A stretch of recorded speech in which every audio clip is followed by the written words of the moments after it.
Hello, everyone. Welcome to our podcast. And today we will discuss the movie called The Lobster. This is our team. Анварбек Фатур. Иронат Мағжан. Нұрымбет Нұрали. Байымбет Фернур. Қуандық Арихан. Сәрсенбай Жанболат. And Abdulkadik Al-Mansur. First of all, I want to ask you about your expectations of the movie. What did the title tell you about the plot? First, when I heard about that the movie was about the loft, I expected typical movie about the loft like in Titanic. But it turned out to be absurd, and it didn't fit the classical moral laws, and I didn't expect that absurd at all. As our classmates, groupmates already mentioned about the movie will be absurd, will be some kind of absurd, and it contains it in reality. But I didn't expect it that much because I didn't get used to those kind of movies. But generally, the scenario, the movie itself is not that bad, I guess. According to its title, I think title tells nothing to everyone. Like The Lobster, you may think of very different things. First of all, I thought that some creepy, maybe some horror film, but in fact, it was something else, some with deep, very moral ideas and with something strange plot. So, And now I believe that since it's a philosophy course, it's better to analyze the system of values through the syllabus of the course, starting from the ancient philosophers and go on. When I was watching the film, it reminded me of Plato's Allegory of the Cave, when the society created the new world order, when you just have to accept it without questioning. So it really reminded me this idea. That's it.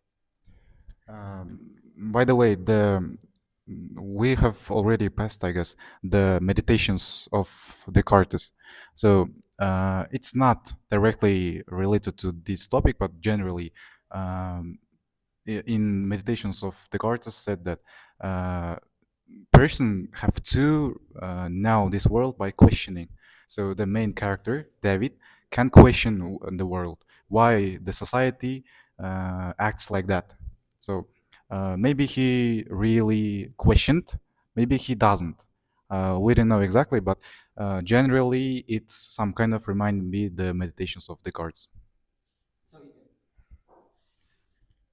Could you please tell about meditations, how they are related more? So, Because you just said when Descartes wanted to know the world, how it works, how it acts, he decided to know it by questioning everything that happens around you, even the basic things that happens in your everyday life. So David maybe does not did that, but he could do. Maybe he did. Maybe he did. But I didn't think I didn't seen any certain actions, but generally it might remind me. So only this idea. okay. This movie reminded me of Nietzsche's idea about control over the society, how norms and kind of reason controls our actions. So we fit in the categories and be kind of not individual, but more communal system. So I also want to add to this point, like Nietzsche's idea, which is slave morality. As it says its name, slave morality means that you just become a slave of your society. It's your obligation what society requires from you. And from this film, we can just see that David just became the slave of society. And in this film, actually shows us that the society requires us to be find our partner, and you just can't be alone in the society, single. So you have to find your partner, and even when his wife just left him in the first instance, yeah, we saw that. So he just immediately went to this hotel, yeah. right? went to the hotel to find his partner. Yeah. So this happened just like from this Nietzsche's perspective, slave morality. Yeah, it's relevant nowadays as well. All right. Yes. Talking about Nietzsche, did you guys notice that the main character, David, is very similar to Nietzsche himself? He has the I same didn't saw mustache. I didn't saw He Nietzsche, has the but glasses. maybe The actor, the Colin Farrell, yeah. they are Yeah, he's a just great actor. similar to Nietzsche. Probably the director has something with it. Maybe he want to connect them, create a linkage. By the way, the director has his maybe own philosophy, but it's definitely that he. It's clear that he was interested in philosophy. Maybe he has its own philosophical idea. In my opinion, it's like this. Let's move to the further to the plot and let's discuss that very interesting episode at the end, scene where David wanted to dive knife into his eye. Maybe who wants to say something about that? In my opinion, he didn't dive the knife to his eyes because, in my opinion, David was during whole the film driven by survival instinct as a human being. No, maybe. So he was driven by the not by love, but just by survival instinct. He did everything to survive, and even the animal he chose was lobster. They live for a long time, and as he mentioned, they are whole life reproductive. These two things are the most, in my opinion, important things for David: survival and the reproductivity. And if he would dive the knife into his eyes, his survival abilities would downfall. No, I mean arise, which will affect his survivability. But in my opinion, he dived this knife to his eyes because the whole idea of that society, of that plot, was that the people dated with the matches only because they wanted to survive. And I think the after decided to just destroy and all these ideas and turn this into the thing that we call it the law in our moral laws. So I think he did that. I don't think so. I don't agree with you here because in my opinion, we need to interpret the ending in other ways. Because in my opinion, David, as Arthur mentioned, his main goal was during the film was the survival. So he, in order to survive, broke two rules. First, he fled away from the hotel because he killed her girlfriend, which in reality she wasn't, because they didn't have a true love. Then he went to the aloners, where he again broke the rule.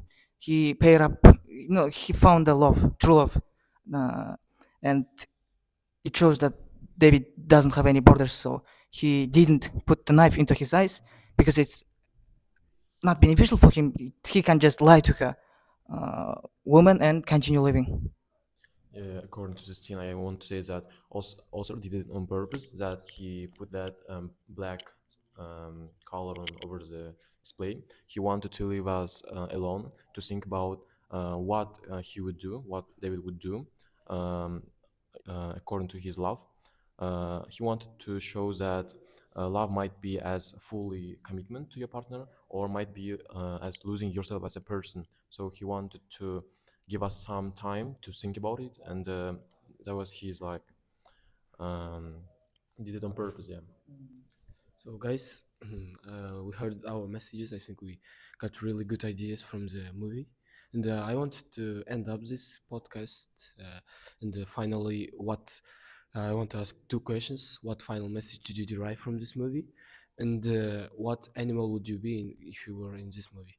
Let's start with Artur. In my opinion, the whole movie is kind of critique of today's dating society and especially dating apps.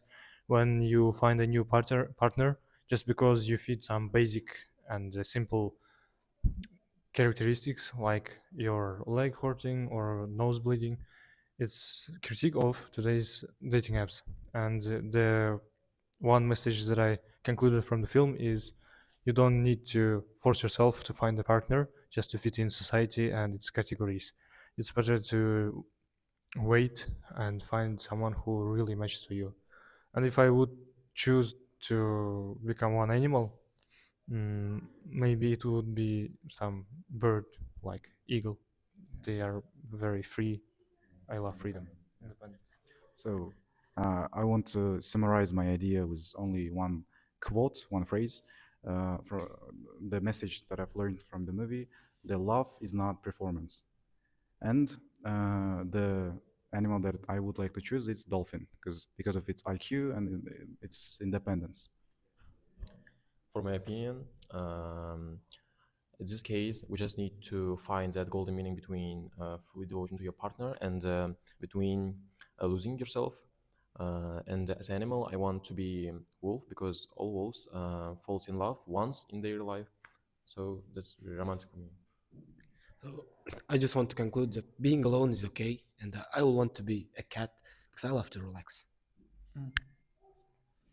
Just I would like to quickly mention what I have learned from the movie is that just not to lie, as Kant's theory say, don't lie because of the good consequences, but because lying itself is bad. And a couple of scenes of cases in that movie proved that lying leads to bad outcomes.